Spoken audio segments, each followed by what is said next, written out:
Assalamualaikum warahmatullahi wabarakatuh. Perkenalkan, nama saya Soni Marsita.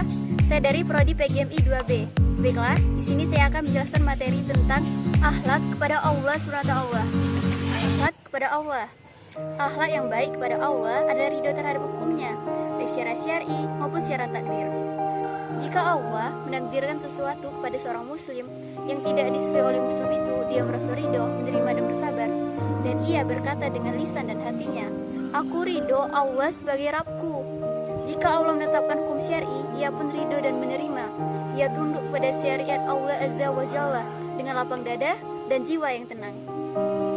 Akhlak kepada Allah SWT dapat diartikan sebagai sikap atau perbuatan yang seharusnya dilakukan oleh manusia sebagai makhluk kepada Allah sebagai Khalik. Sekurang-kurangnya ada 4 alasan mengapa manusia perlu berakhlak kepada Allah SWT. Ada yang tahu 4 alasan mengapa kita harus berakhlak kepada Allah SWT? Ya, yang pertama, karena Allah SWT lah yang menciptakan manusia. Dia menciptakan manusia dari air dan keluarkan dari tulang punggung dan tulang rusuk. Hal ini sebagaimana difirmankan Allah SWT dalam surat At-Tariq ayat 5-7, yang artinya, maka hendaklah manusia memperhatikan dari apakah dia diciptakan. Dia diciptakan dari air mani yang terpancar dari tulang sulbi dan tulang dada. Maka dari itu, kita sebagai umat Islam harus tunduk dan patuh atas segala perintah dan larangannya, karena Allah lah yang telah menciptakan kita. Dan yang kedua, karena Allah SWT lah yang telah memperlengkapkan panca indera berupa pendengaran, penglihatan, akal pikiran, dan hati, serta anggota badan yang kokoh dan sempurna kepada manusia.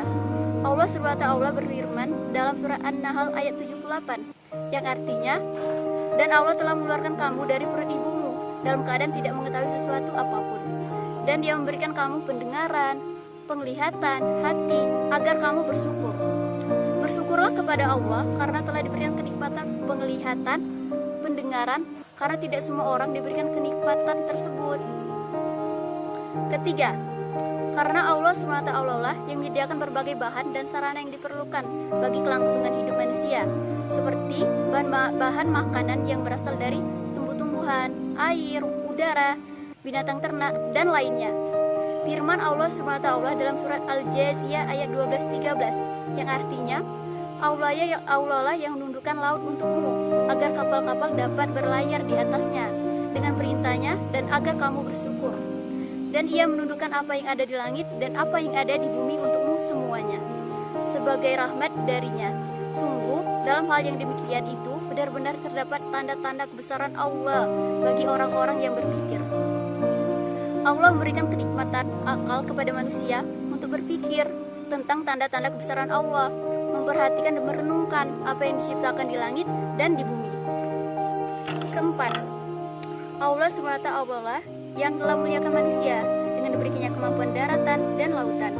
Firman Allah SWT dalam surat Al-Isra ayat 70, yang artinya, dan sungguh kami telah memuliakan anak-anak cucu Adam, dan kami angkut mereka di darat dan di laut, dan kami beri mereka rezeki dari yang baik-baik, dan kami lebihkan mereka di atas makhluk yang kami ciptakan dengan kelebihan yang sempurna.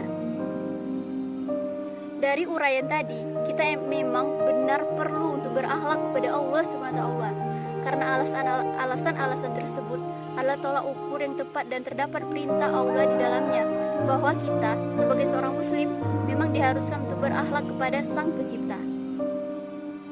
Beberapa bentuk akhlak terhadap Allah SWT diantaranya, yang pertama, menaati segala perintahnya.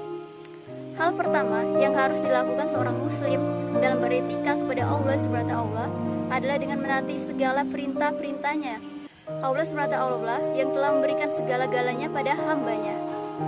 Dan yang kedua, beribadah kepada Allah, melaksanakan perintah Allah untuk menyembahnya sesuai dengan perintahnya.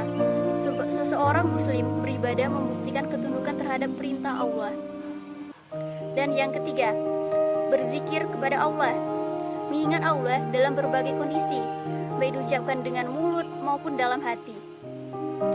Dan yang keempat, berdoa kepada Allah, Memohon apa saja kepada Allah, doa merupakan inti ibadah, karena ia merupakan pengakuan akan keterbatasan dan ketidakmampuan manusia, sekaligus pengakuan akan kemahakuasaan Allah terhadap segala sesuatu.